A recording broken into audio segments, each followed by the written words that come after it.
That's drunk. Hello, let's take a look at the 13 best role-playing games on the Super Nintendo, and on this list I'm including Super Famicom games that never left Japan, since we've got English patches available to play them thanks to hardworking folks like the Aeon Genesis team. Also, I'm not going to include games that are better experienced on other consoles or handhelds. Like, for example, Final Fantasy IV is pretty good on Super Nintendo with the Naming Way patch, but I'd argue that you're still better off playing the PSP or DS versions. The same can be said for games like Tactics Ogre as well. And one more thing, since apparently this needs to be pointed out anytime RPGs are discussed, no, Link to the Past is not an RPG. It's in the adventure genre, so it's not on the list. Alright, let's get going. 13. Illusion of Gaia. Yep, that's right, this list is so stacked and so loaded that I have to stick Illusion of Gaia, a game that some of you might have in your top 5, all the way down at 13. This is an action RPG that has a crazy fever dream for a story where you've got vampires, suicidal pigs, child slavery, a guy setting his own hair on fire. It's really something else, but what makes it such a fun playthrough is the dungeon design, combined with the mechanic of being able to flip between 2 and later 3 different forms that each have different capabilities. This is a well-designed game that's a solid playthrough, but I don't think it's quite as good as 12. Soul Blazer. For those unfamiliar, Soul Blazer, Illusion of Gaia, and Terranigma make up what's referred to as the Quintet Trilogy. They're considered a series of sorts, but not because their stories are related, but because their gameplay is very similar and because all 3 games are made by the same developer. So if you like Illusion of Gaia, you'll love Soul Blazer. You get the same sort of action here with some clever dungeon design and some fun boss fights, and what I really like about it is that you can play for 10 or 15 minutes, kill some monsters, open up a new area, and backtrack a bit to save, and everything you've killed stays dead when you pick up and play again. I just appreciate games that respect players' time like that. Also, similar to Illusion of Gaia, the story in Soul Blazer is pretty weird, although this one is a bit more maudlin with some real darkness surrounding the proceedings. But yeah, Soul Blazer has aged really well, featuring a cleverly designed gameplay structure and story. 11. Secret of Mana. This was the toughest game to place on this list. Once I had it as high as 7th, and then later I had it off my list completely. Secret of Mana is maybe the most flawed game that I'd consider a quote-unquote classic in all of the Super Nintendo library. It's got a unique development backstory where this game was originally intended to be a launch title for the ill-fated Super Nintendo CD peripheral, but the dev team was not only able to salvage the game, but they made it one of the best-looking and best-sounding games on the SNES. Yes, it's flawed, the hit detection isn't the greatest, the screen scrolling can be problematic, and the story doesn't really get going until several hours in, but man, the art direction, the design of some of these bosses, all the different environments, and especially all the different weapons you can use. I always thought of the action here as more of a beat-em-up, plus it's one of the few games on this list that's multiplayer, and also the soundtrack is one of the absolute best in the entire Super Nintendo library. So yeah, despite its flaws, I still think the good outweighs the bad in Secret of Mana. 10.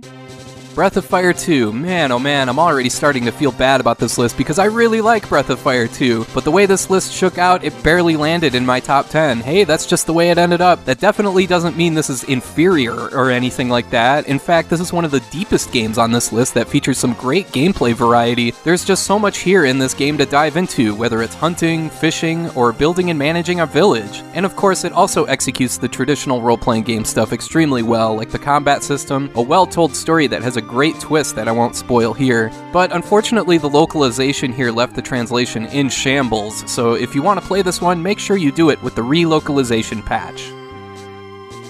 9.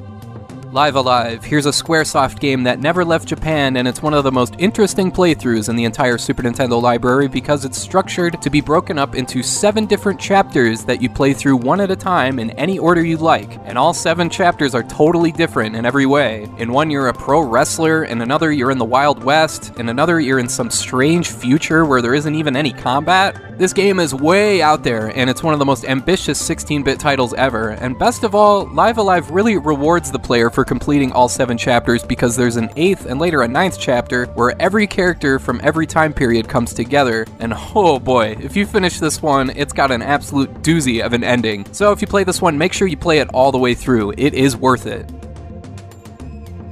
8. Terranigma. Japan got this game, PAL regions got this game, but North America did not. And if you haven't played this one yet, and this is one you have to play any way you can, then you are missing out. It's considered the third game in the Quintet trilogy that I talked about earlier, but it's the most polished game of the three, featuring a really satisfying combat system, some really tough boss fights, excellent dungeon design, a high-quality soundtrack, and a story that's, well, I'll just say, after you finish Terranigma and you look back at your time playing it, the first thing you'll remember is the story. I describe the story in Illusion of Gaia as having kind of a surreal fever dream quality to it, and Terranigma takes that vibe and pushes it to its limit. It is strange, but it's strange in the best possible way, and that's thanks to the way it's structured and the way the story is told. You're never sure what's around the corner or what's coming next, and there's some shocking moments here. And of course, I have to mention the ending as well. It's one of the most bittersweet endings in any game ever. 7.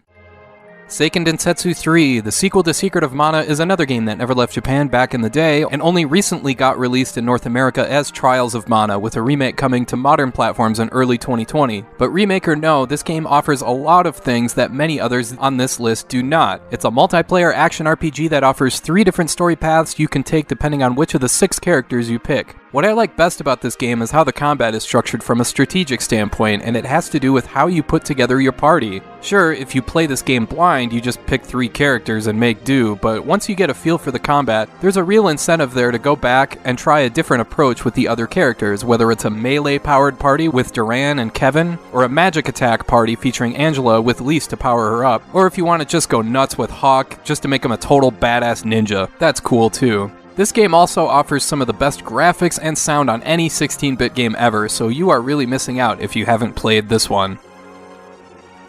6.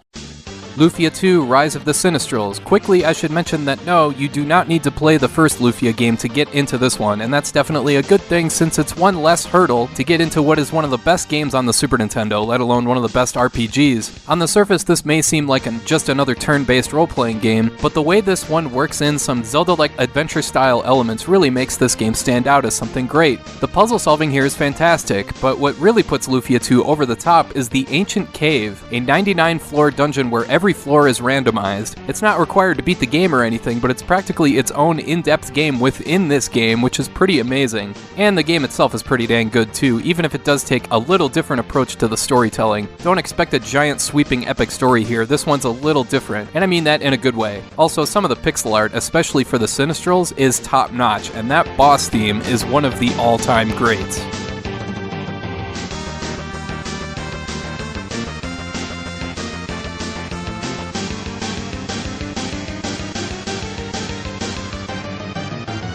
5.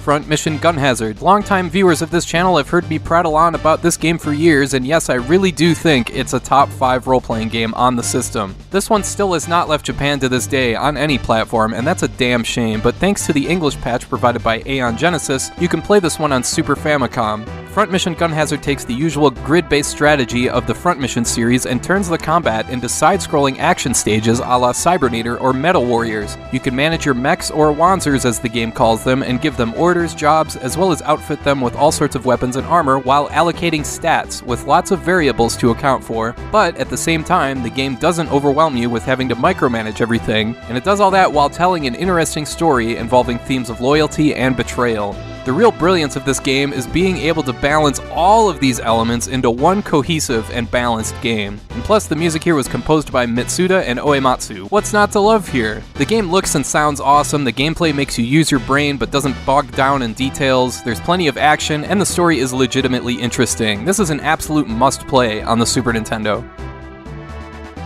4.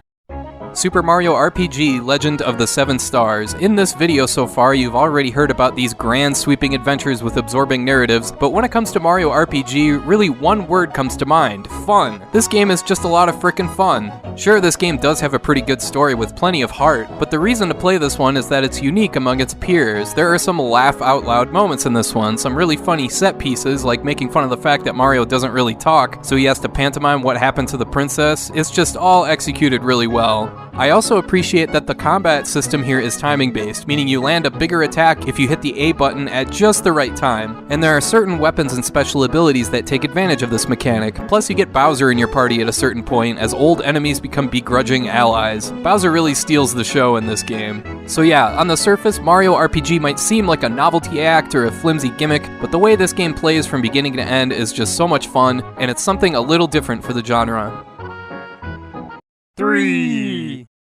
Earthbound, another game that's really hard to place on a list like this. It's a tough game to describe because, again, on the surface, yeah, the combat system isn't much and the inventory management can be a chore, but still, this game is a cult favorite for a good reason. But the thing is, I think what makes Earthbound worth playing isn't just the weird settings or the wacky dialogue or the game's strange sense of humor or the soundtrack, although don't get me wrong, those are all major contributors to what makes this game great. But to me, it's the grand scope of Earthbound's story. You start as a kid with nothing but a cracked bat who gets visited by a talking bee who tells you about becoming a hero to prevent a terrible future. I mean, your first enemies are crows that steal cookies from you. Everything just seems very low stakes, if that makes sense. But from there, the game's world grows and grows until you're using psychic powers to fight robots with your friends. I know that's kind of the whole point of an RPG story, but the way Earthbound goes down that path is so well done because it starts in such a humble, down-to-earth way. And in addition, Earthbound's ending is one of the all-time best of any game ever, and it makes the entire journey worth it.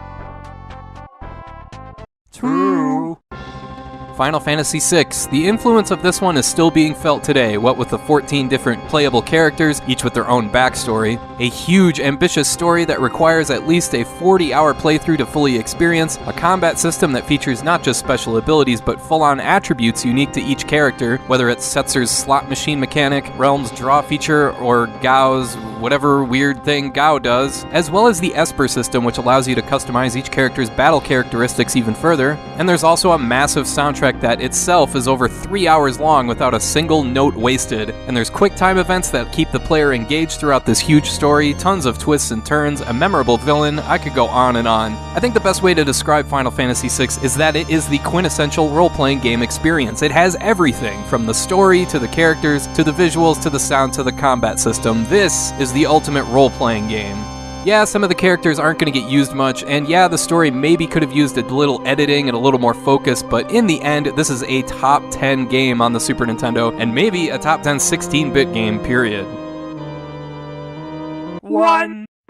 Chrono Trigger. Yes, I am risking yet another Final Fantasy VI versus Chrono Trigger debate, but if Final Fantasy VI is the ultimate role-playing game, I think Chrono Trigger is a little something more than that, and I think it's, once again, like many other games on this list, because of how the story is told. Chrono Trigger presents a world that feels lived in and well-established, and interwoven throughout is Frog's quest to redeem his friend and mentor, as well as discovering his own sense of self-worth. There's Magus's madness and obsession, there's the fate of the three wise men, there's Lavos, who is one of the best villains in any medium ever because it knows no compassion, it can't be reasoned with, and it absolutely will not stop until the Earth is dead. I mean, there's even Luca's small side quest at the end involving her mother, which is surprisingly and shockingly very affecting. And everything is carried out and presented at such a brisk pace, so playing 4 hours of this game can feel like 30 minutes. The combat isn't going to touch Final Fantasy VI's level of detail and customization, but it does include a really fun dual and triple tech system that you can utilize between all 7 different playable characters. I mean, even if you're not hooked on playing this game just to see what happens next in the story, you're playing just to unlock the next dual or triple tech just to see what crazy stuff it will do.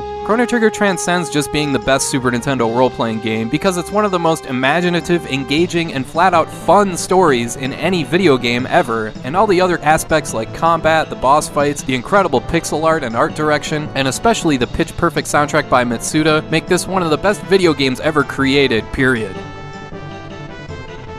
Alright, that's my list. I want to thank you for watching, and I hope you have a great rest of your day.